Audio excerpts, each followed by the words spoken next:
So hello friends, welcome to Alti Master. আজ এই মুহূর্তে দাঁড়িয়ে মুখ্যমন্ত্রী মমতা ব্যানার্জির এক বিরাট ঘোষণা। ভূমিহীন কৃষক বন্ধুর প্রথম কিস্তির 2000 টাকা এবং কৃষক বন্ধুর প্রথম কিস্তির 5000 টাকা, অর্থাৎ খারিফ মরশুমের টাকায় এক্ষুনি টাকা ছাড়লো মমতা। হ্যাঁ, একদম ঠিক। আজ এই মে মাসেই এই মুহূর্তে দাঁড়িয়ে মুখ্যমন্ত্রী মমতা ব্যানার্জি ঘোষণা করলেন আজকেই টাকা ঢুকলো। সবাইকে 2000 এবং 5000 টাকা করে দিচ্ছে, অর্থাৎ যাদের কিন্তু ভূমিহীন কৃষক বন্ধু, অর্থাৎ ভূমিহীন যাদের কোনো রকম জমি নেই, তাদের কিন্তু প্রথম কিস্তি অর্থাৎ খরিফ মরশুমের 2000 টাকা করে দিচ্ছে।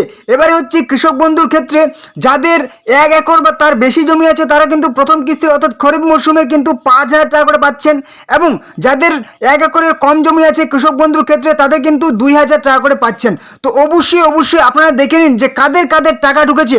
অনেকের কিন্তু আজকে এই মুহূর্তে টাকা ঢুকে গেছে এবং অনেকের কিন্তু এখনো পর্যন্ত টাকা ঢুকেনি। তো চলুন আজকের ভিডিওতে আপনারা একদম নিজেদের ফোন থেকে চেক করে নিতে পারবেন যে কাদের কাদের টাকা ঢুকেছে এবং যাদের এখনো পর্যন্ত টাকা ঢুকেনি ভূমিহীন কৃষক বন্ধু কিংবা কৃষক বন্ধু, তাদের কি করণীয়, ঠিক আছে, মানে তাদের কি ভুল হয়েছে। এবং আপনারা কিন্তু মোবাইল থেকে চেক করতে পারবেন, একদম সঠিক পদ্ধতিতে আপনারা চেক করতে পারবেন যে আপনাদের টাকা কেন ঢুকেনি এবং যদি না ঢুকে তাহলে আপনাদের কি করতে হবে। আজ টাকা ঢুকলো, চলুন দেখে নেব।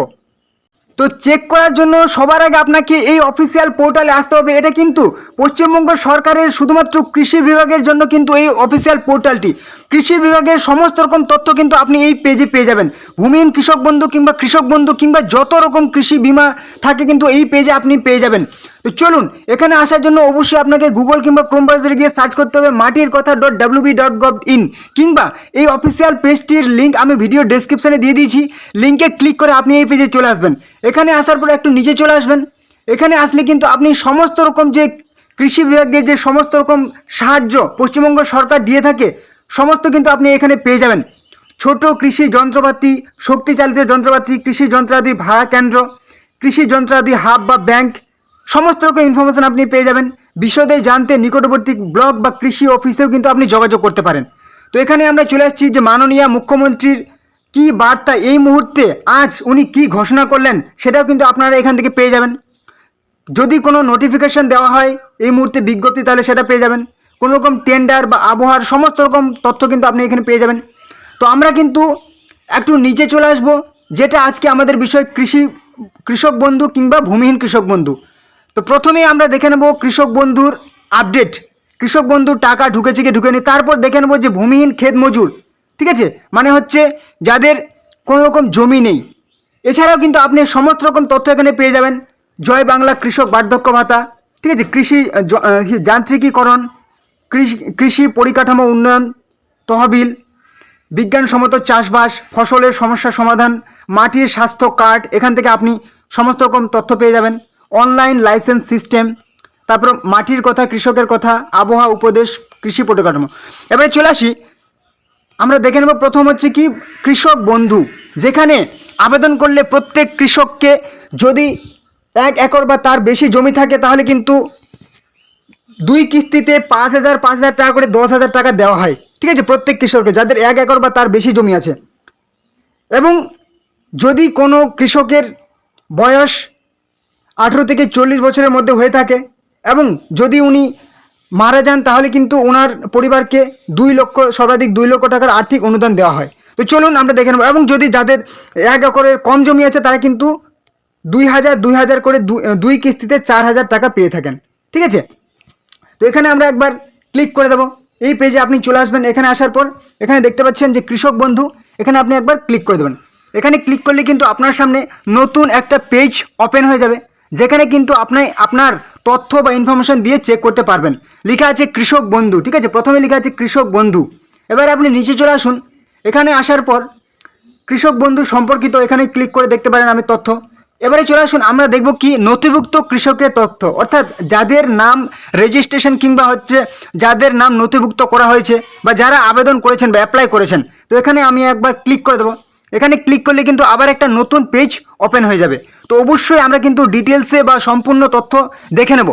তার আগে গুরুত্বপূর্ণ কথা, এই চ্যানেলে যারা নতুন আছেন অবশ্যই চ্যানেলটিকে সাবস্ক্রাইব করে দেবেন, তাহলে সমস্ত রকম কৃষক বন্ধু কিংবা যুবসাথী কিংবা লক্ষ্মীর ভাণ্ডার কিংবা ভূমিহীন কৃষক বন্ধু কিংবা নতুন যে সমস্ত প্রকল্পগুলি আসছে বিজেপি সরকারে, যে অন্নপূর্ণা ভাণ্ডার, যুব শক্তি ভাণ্ডার, যেখানে আবেদন করলে পুরুষ মহিলা সবাই 3,000 টাকা পাবে, এরকম সমস্ত রকম প্রকল্পের খবর পাওয়ার জন্য অবশ্যই নতুন চ্যানেলটিকে সাবস্ক্রাইব করে দেবেন। ঠিক আছে, তাহলে সমস্ত রকম প্রকল্প রাজ্য সরকার, কেন্দ্র সরকার এবং সাথে সমস্ত রকম চাকরির খবর কিন্তু আপনি এই চ্যানেলে পেয়ে যাবেন। অবশ্যই চ্যানেলটিকে সাবস্ক্রাইব করে দেবেন। ভিডিওটি ভালো লাগে একটা কিন্তু লাইক করে দেবেন এবং অবশ্যই কোনো রকম প্রশ্ন থাকলে কমেন্টে জানাবেন। এবং আপনি কিন্তু ভিডিওটি অবশ্যই আপনাদের বন্ধু বান্ধবী, আত্মীয় পরিজন অনেক হোয়াটসঅ্যাপ, ফেসবুক গ্রুপে শেয়ার করে দিন, যাতে তারাও এই খবরগুলি পেয়ে যায়। ওকে, তো চলুন এবারে এখানে আসার পর এখানে প্রথমে দিয়েছি কি অপশন। অবশ্যই কিন্তু ভিডিওটি শেষ পর্যন্ত দেখতে থাকবেন, কারণ অনেক গুরুত্বপূর্ণ তথ্য আলোচনা করা যে কৃষক বন্ধু সাথে ভূমিহীন কৃষক বন্ধু। ঠিক আছে, তো প্রথমে আমরা কৃষক বন্ধু দেখে নেব যে খরিফ মৌসুমের 2,000 কিংবা 5,000 টাকা এখনও পর্যন্ত যাদের ঢুকেনি তারা কী করবেন এবং যাদের ঢুকেছে তারা কীভাবে চেক করবেন। তো অবশ্যই আমরা এখানে চেক করে নেব। এই অফিসিয়াল পেজে চলে আসবো, নিজেদের ফোন থেকে কিন্তু আপনি চেক করতে পারবেন। এখানে প্রথমে আছে কি সিলেক্ট অপশন, অর্থাৎ আপনি কি দিয়ে চেক করবেন, মোবাইল নাম্বার নাকি আপনার কৃষক বন্ধু আইডি নাম্বার, নাকি সেই আধার কার্ডের নাম্বার, নাকি ব্যাংক অ্যাকাউন্ট ডিটেলস, সমস্ত রকম তথ্য দিয়ে আপনি কিন্তু চেক করতে পারবেন। তারপর আই এম নট রোবট অপশানে ক্লিক করতে হবে, তারপর সার্চ অপশানে ক্লিক করতে হবে। তো অবশ্যই আমি এখানে অপশন আইডি অপশানে ক্লিক করে নেব। এখানে অপশন কি হচ্ছে, আধার কার্ড দিয়ে চেক করতে পারবেন, ভোটার কার্ড তারপর আধার কার্ড, ব্যাংক অ্যাকাউন্ট নাম্বার, তারপর কৃষক বন্ধু আইডি নাম্বার, তারপর মোবাইল নাম্বার, অ্যাকনোলেজমেন্ট নাম্বার, যে কোনো একটা দিয়ে কিন্তু আপনি চেক করতে পারবেন। ঠিক আছে, আমি আধার নাম্বার অপশান সিলেক্ট করে নিলাম। তারপর আপনার আধার নাম্বারটা কিন্তু এখানে বসিয়ে দেবেন, আইডি কার্ড নাম্বার, আধার নাম্বারটা এখানে বসিয়ে দেবেন। তারপর এই যে দেখতে পাচ্ছেন আই এম নট রোবট, এখানে কিন্তু আপনি টিক চিহ্ন মেরে দেবেন এবং সেই টিক চিহ্ন মারা হয়ে গেলে আপনি কিন্তু যে দেখতে পাচ্ছেন সার্চ অপশন, ঠিক আছে, সার্চ অপশানে কিন্তু অবশ্যই ক্লিক করে দেবেন। সার্চ অপশানে ক্লিক করলে কিন্তু আপনার কিন্তু যে তথ্য সেটা কিন্তু আপনি একদম দেখতে পাবেন। তারপরে এই যে robot, I am not robot অপশানে ক্লিক করলে কিন্তু অনেক সময় এরকম একটা অপশন চলে আসছে, এখানে বলেছে যে কার, যে সমস্ত ঘরে আপনি কার দেখতে পাচ্ছেন সেটাকে আপনাকে টিক মারতে হবে। তো আমি এখানে দেখতে পাচ্ছি কার, এখানেও তারপর এই যে এখানে একটু ছোটো ছোটো দেখতে পাচ্ছি কার, ঠিক আছে, এখানেও দেখতে পাচ্ছি কার। তারপর ভেরিফাই অপশানে ক্লিক করে দেবেন, যদি ঠিকঠাক থাকে তাহলে কিন্তু এখানে টিক মেরে দেবে। ঠিক আছে, যেরকম টিক মারলো তারপর টিক মেরে দেবে। তারপর সার্চ অপশানে ক্লিক করবেন। সার্চ অপশানে ক্লিক করলেই আপনার কৃষক বন্ধুর তথ্য কিন্তু আপনাকে দেখিয়ে দেবে যে আপনার টাকা ঢুকেছে কি ঢুকেনি, কিংবা আপনার কোনো রকম সমস্যা সেটা কিন্তু এখানে দেখিয়ে দেবে। তো এবারে এখান থেকে আমরা কিন্তু ব্যাক হয়ে চলে আসবো। এবারে আমরা ভূমিহীন কৃষক বন্ধুটা দেখে নেব। ঠিক আছে, যাদের 2026 সালের ফেব্রুয়ারি মাসে, অর্থাৎ 14ই ফেব্রুয়ারি থেকে 26শে ফেব্রুয়ারি ফর্ম জমা হয়েছিল এবং 9ই মার্চ, ঠিক আছে, 9ই মার্চ থেকে কিন্তু অনেকের টাকা ঢুকে গেছিলো এবং অনেকের টাকা কিন্তু এখনও পর্যন্ত ঢুকেনি। তো যাদের টাকা ঢুকেনি তারা কিভাবে চেক করবেন এবং যদি অনেকের টাকা ঢুকে যায় সেটা আপনারা কিভাবে দেখবেন। এই যে দেখতে পাচ্ছেন ক্ষেত মজুরের সহায়তা প্রকল্প, এখানে কিন্তু আপনি একবার ক্লিক করে দিন। এখানে ক্লিক করলে এই মুহূর্তে কিন্তু একটা সমস্যা দেখাচ্ছে। কি দেখাচ্ছে, যে এখানে কিন্তু সার্ভার আন্ডার মেইনটেনেন্স, অর্থাৎ এই মুহূর্তে কিন্তু আপনার কিন্তু এই পোর্টালে কিন্তু কাজ চলছে, মেইনটেনেন্সের কাজ চলছে, server under maintenance, down time from 10 April, 10 April থেকে শুরু হয়েছে এবং এটা চলবে কিন্তু 30শে এপ্রিল।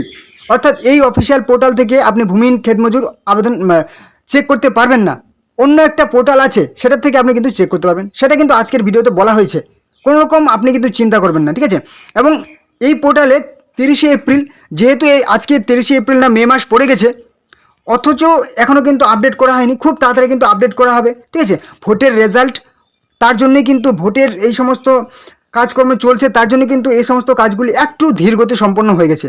অতএব আপনি ধৈর্য রাখুন এবং আজকের ভিডিওতে আপনাকে দেখিয়ে দিচ্ছি আপনি আর কোন পদ্ধতিতে চেক করতে পারবেন। আপনি কিন্তু 30শে এপ্রিল কিংবা মে মাসের আর কিছুদিন যাওয়ার পর কিন্তু আপনি চেক করতে পারবেন। 10 এপ্রিল থেকে 30শে এপ্রিল কাজ চলবে এবং আপনি কিন্তু তারপরে থেকে আপনি এখান থেকে চেক করতে পারবেন, যেভাবে ক্ষেত মজুর দেখালাম, কৃষক বন্ধু দেখালাম। তো চলুন এখান থেকে আমরা কিন্তু ব্যাক করে চলে আসবো। এখানে আমাদের চেক করার কোনো অপশন নেই। মেনটেনেন্স মোড অ্যাক্টিভ, এই মুহূর্তে কাজ চলছে মেনটেনেন্সের, এখান থেকে আপনি চেক করতে পারবেন না। এখান থেকে আমরা কিন্তু ব্যাক করে চলে আসবো। ব্যাক করে আমরা কিন্তু সরাসরি একদম গুগলে চলে আসলাম। গুগলে গিয়ে সার্চ করলাম কি WBIFMS, ঠিক আছে, পশ্চিমবঙ্গ সরকারের সেই আর্থিক অনুদানে, যেখান থেকে আমরা চেক করতে পারবো। এখানে এসে সার্চ করলাম, সার্চ করে অপশনে যে প্রথম একটা পোর্টাল চলে আসলো, অফিসিয়াল পোর্টাল, এই পোর্টালে কিন্তু আমাকে ক্লিক করতে হবে। তো এখানে আমি একবার ক্লিক করে দিলাম। এখানে ক্লিক করলে কিন্তু একটা নতুন পেজ ওপেন হয়ে যাবে, একদম পশ্চিমবঙ্গ সরকারের কিন্তু একদম অফিসিয়াল পোর্টাল, যেখান থেকে কিন্তু আপনার সমস্ত রকম টাকা কিন্তু আপনি চেক করতে পারবেন। এখান থেকে আপনি কৃষক বন্ধু সাথে, ভূমিহীন কৃষক বন্ধুর সাথে কিন্তু আপনি যুবসাথী সমস্ত রকম স্ট্যাটাস কিন্তু চেক করতে পারবেন। তো অবশ্যই এখানে আপনি একটু নিচে চলে আসবেন, এখানে লেখা আছে কি নো ইয়োর পেমেন্ট, এই অপশনটা আপনি একবার ক্লিক করে দেবেন, নো ইয়োর পেমেন্ট। তো ক্লিক করলেই কিন্তু আপনার সামনে এরকম একটা ইন্টারফেস ওপেন হয়ে যাবে, যেখানে কিন্তু আপনি আপনার ব্যাঙ্ক অ্যাকাউন্ট ডিটেলস দিয়ে চেক করতে পারেন, কিংবা শুধুমাত্র মোবাইল নাম্বার দিয়েও কিন্তু চেক করতে পারবেন, ঠিক আছে, শুধুমাত্র মোবাইল নাম্বার দিয়ে। তো অবশ্যই আমরা প্রথমে ব্যাঙ্ক অ্যাকাউন্ট ডিটেলস দিয়ে চেক করব, তাহলে কোনো রকম ভুল ভ্রান্তির কিন্তু কোনো রকম অপশন থাকবে না। তো অবশ্যই এখানে আপনি দেওয়া আছে ব্যাঙ্ক অ্যাকাউন্ট নাম্বারটা দেবেন, নিজের ব্যাঙ্ক অ্যাকাউন্ট নাম্বার, তারপর দেখতে পাচ্ছেন আইএফএসসি নাম্বার দেবেন, তারপর list of mobile number select করবেন, তারপর আপনার যে মোবাইল রেজিস্টার মোবাইল নাম্বার, সেই মোবাইল নাম্বারটা কিন্তু এখানে বসিয়ে দেবেন, ঠিক আছে। তারপর এই যে নিচে দেখতে পাচ্ছেন সাবমিট বলে একটা অপশন, সেই সাবমিট অপশনে কিন্তু আপনি ক্লিক করবেন। সাবমিট অপশনে ক্লিক করলেই যদি আপনার সব কিছু ঠিক থাকে, অর্থাৎ আপনার তথ্য জমা পড়ে থাকে ব্যাংকে, ঠিক আছে, যারা নতুন করে আবেদন করেছেন, তাহলে কিন্তু আপনার দেখাবে এই যে দেখতে পাচ্ছেন স্ক্রিনশটটা, ঠিক আছে, এরকম কিন্তু আপনার দেখাবে। যদি আপনার তথ্য জমা পড়ে থাকে, কিংবা আপনি আগে থেকে আবেদন করে থাকেন, তাহলে কিন্তু এরকম আপনার দেখাবে যে আপনার যে টাকাটা আন্ডার প্রসেসে আছে, আপনার সেই টাকা কিন্তু বিল জেনারেট হয়ে গেছে কত তারিখে, সমস্ত কিন্তু দেখাবে, এবং কোথা থেকে আপনি টাকা পাচ্ছেন। এবং যদি আপনার তথ্য না জমা পড়ে থাকে, যারা নতুন করে আবেদন করেছেন, ঠিক আছে, যদি আপনার তথ্য জমা পড়ে না থাকে, তাহলে কিন্তু আপনার দেখাবে, দেখতে পাচ্ছেন নো রেকর্ডস ফাউন্ড, এরকম দেখাবে। তো ব্যাস, এখান থেকে আমরা দেখে নিলাম। এবার কিন্তু আমরা মোবাইল নাম্বার ওয়াইজ কিন্তু চেক করে দেখে নেবো, ঠিক আছে, মোবাইল নাম্বার ওয়াইজ। এখানে আমি একবার ক্লিক করে দিলাম। এবারে মোবাইল নাম্বার ওয়াইজ এখানে রেজিস্টার শুধুমাত্র মোবাইল নাম্বারটা বসাতে হবে, তারপর জেনারেট ওটিপি অপশানে ক্লিক করতে হবে। ক্লিক করলে আপনার মোবাইল নাম্বারে 6 সংখ্যার একটা ওটিপি যাবে, সেই 6 সংখ্যাটা আপনি এখানে বসিয়ে দেবেন। তারপর এখানে সাবমিট বলে অপশন থাকবে, সেই সাবমিট অপশানে ক্লিক করবেন। যদি এই ক্ষেত্রেও আপনার যদি ফর্ম বা তথ্য জমা পড়ে থাকে, তাহলে কিন্তু এই যে দেখতে পাচ্ছেন এরকম কিন্তু অপশান আপনার চলে আসবে, অর্থাৎ মোবাইল নাম্বারে আপনার কিন্তু সেই ব্যাঙ্ক অ্যাকাউন্ট নাম্বার দেখিয়ে দেবে, ঠিক আছে। এবং অনেক ক্ষেত্রে দেখাবে যে আপনার পেমেন্ট জেনারেট হয়ে গেছে, কিংবা আপনার পেমেন্ট সেন্ড করে দেওয়া হয়েছে, ঠিক আছে, কিংবা আপনার সেই আন্ডার প্রসেসে চলছে, এরকম কিন্তু দেখাবে। আর যদি আপনার কোনো রকম তথ্য জমা পড়ে না থাকে, তাহলে কিন্তু আপনার দেখাবে কি নো রেকর্ডস ফাউন্ড দেখাবে। তো এবারে চলে আসি যাদের এখনও পর্যন্ত তথ্য জমা পড়েনি, কিংবা অনেক সমস্যা হচ্ছে, তারা কি করবেন। তো এই যে ফর্মটা দেখতে পাচ্ছেন পশ্চিমবঙ্গ সরকার কৃষি বিভাগ, ঠিক আছে, যেখানে কিন্তু ভূমিহীন ক্ষেত মজুরদের জন্য বার্ষিক আর্থিক সহায়তা প্রকল্পের নাম নথিভুক্তকরণের আবেদনপত্র, যেখানে কিন্তু আমাদের যে ভুলটা বেশি হচ্ছে, সেটা কিন্তু ব্যাঙ্ক অ্যাকাউন্টের ক্ষেত্রে আমাদের ভুলটি হচ্ছে, ঠিক আছে। তো অবশ্যই আপনারা আপনাদের বিডিও অফিসে যাবেন, ঠিক আছে, ব্লক অফিসে যাবেন, সেখানে গিয়ে কিন্তু যোগাযোগ করবেন যে আমাদের ভূমিহীন ক্ষেত মজুরের জন্য আবেদন করেছিলাম, এখন পর্যন্ত টাকা পাচ্ছি না। আর এই মুহূর্তে কিন্তু যাবেন না, কারণ ভোটের রেজাল্টের পরেই অবশ্যই আপনি যাবেন, ঠিক আছে, কারণ এই মুহূর্তে ভোটের সমস্ত কাজকর্মগুলো কিন্তু চলছে। আর ভোটের রেজাল্টের পরেও কিন্তু খুব তাড়াতাড়ি গেলে হবে না, কারণ নতুন সরকার গঠিত হবে, ঠিক আছে, তারপর কিন্তু বেশ কিছুদিন পরে 15 দিন কিংবা মাসখানেক পরে কিন্তু অবশ্যই আপনি যাবেন। আর এখানে বলেছিল যে আপনার ব্যাংকের অবশ্যই কিন্তু ডিটেলস দিতে বলেছিল, এবং এখানে বলেছিল যে name as per bank account, এখানে কিন্তু নাম অনেকে কিন্তু ভুল করেছিলেন, ঠিক আছে, আপনার আধার কার্ডে যে নামটা আছে এখানে বসিয়ে দিয়েছিলেন। আর এখানে বলা হয়েছিল আপনার ব্যাংকের বইয়ে যে নামটা ছিল সেই নামটা এখানে দিতে হবে। অনেকের নাম কিন্তু ব্যাংকের বই আলাদা আছে, আবার আপনার আধার কার্ডে আলাদা, ভোটার কার্ডে আলাদা। তো এখানে কিন্তু আপনাকে ব্যাংকের বই যে নামটা আছে আপনার, সেই নামটা এখানে বসাতে হতো, বানানটা ইংরেজিতে। তারপরে এখানে ব্যাংক অ্যাকাউন্ট নাম্বার দিতে হতো, এখানে আইএফএসসি নাম্বার দিতে হতো, ব্যাংকের নাম, ব্রাঞ্চের নাম, তারপর কি টাইপ, সেভিং ব্যাংক নাকি কারেন্ট ব্যাংক, তারপর হচ্ছে আপনি কি পাসবইয়ের জেরক্স দিয়েছেন নাকি ক্যান্সেল চেক দিয়েছেন, সেটা কিন্তু এখানে দিতে হতো। তো অবশ্যই এছাড়াও যে ভুলটি হচ্ছে, আপনার ব্যাংকটি কিন্তু অবশ্যই কেওয়াইসি 1 নম্বরে যে হচ্ছে আপনার কিন্তু কেওয়াইসি আপডেট থাকতে হবে, ঠিক আছে। এবং আপনার কিন্তু যে ভুলটি করা একদম যাবে না, সেটা হচ্ছে কি আপনার ব্যাংকে অবশ্যই মোবাইল নাম্বার এবং আধার নাম্বার যুক্ত থাকতে হবে, এবং সেই মোবাইল নাম্বার আধার নাম্বারটা কিন্তু এখানে বসাতে হবে, ঠিক আছে। এবং অবশ্যই আরেকটা যেটা সবথেকে গুরুত্বপূর্ণ বিষয়, সেটা হচ্ছে কি ডিবিটি অর্থাৎ ডিরেক্ট বেনিফিট ট্রান্সফার কিন্তু আপনার ব্যাংকে অ্যাক্টিভ থাকতেই হবে। তো অবশ্যই আপনি এখনই চেক করে নিন যে আপনার ব্যাংকে ডিবিটি অ্যাক্টিভ আছে কিনা, সেটা আপনি কিন্তু মোবাইল থেকে চেক করতে পারবেন। অবশ্যই আপনি একদম চেক করে নিন, কিংবা যে ব্যাংকের নাম্বার এখানে আপনি দিয়েছেন সেই ব্যাংকে কিন্তু আপনি চেঞ্জ, অন্য ব্যাংকে যদি আপনার ডিবিটি প্রসেস অ্যাক্টিভ থাকে সেটা চেঞ্জ করে কিন্তু আপনি অবশ্যই এই মুহূর্তে আপনার যে ব্যাংকের এখানে ডিটেলস দিয়েছেন সেই ব্যাংকে কিন্তু আপনি চেক করতে পারবেন, সেটা কিন্তু আপনি মোবাইল থেকেই চেক করতে পারবেন। তো অবশ্যই চেঞ্জ করে নিন এবং অবশ্যই আপনি কিন্তু ভোটের সব ঝামেলাগুলো মিটে গেলে অবশ্যই আপনি আপনার বিডিও অফিসে গিয়ে জিজ্ঞেস করবেন যে আমরা জমা দিয়েছিলাম, এখনও পর্যন্ত কোনো রকম টাকা পাচ্ছি না, এবং যারা টাকা পেয়েছেন কিংবা চেক করতে চাইছেন অবশ্যই যেভাবে দেখালাম চেক করে নেবেন। ঠিক আছে, তো এই ছিল আজকের গুরুত্বপূর্ণ আপডেট, মুখ্যমন্ত্রীর ঘোষণা এবং সমস্ত রকম ইনফরমেশন। ঠিক আছে, অবশ্যই ভিডিওটি ভালো লাগে একটা লাইক করে দেবেন এবং অবশ্যই এরকম সমস্ত রকম প্রকল্পের খবর পাওয়ার জন্য চ্যানেল নতুন হলে চ্যানেলটিকে সাবস্ক্রাইব করে দেবেন এবং এছাড়াও সেই সমস্ত রকম চাকরির খবর পাওয়ার জন্য চ্যানেলটিকে সাবস্ক্রাইব করে দেবেন এবং অবশ্যই কোনো রকম প্রশ্ন থাকলে কমেন্ট বক্সে জানাবেন এবং অবশ্যই আপনার কিন্তু ভিডিওটি আপনাদের বন্ধু বান্ধবী আত্মীয় পরিজনের সাথে অনেক হোয়াটসঅ্যাপ ফেসবুক গ্রুপে শেয়ার করে দিন যাতে তারাও এই গুরুত্বপূর্ণ খবরটি পেয়ে যায়। ওকে, তো চলুন পরবর্তী ভিডিও আবার দেখা হবে। জয় হিন্দ, জয় ভারত।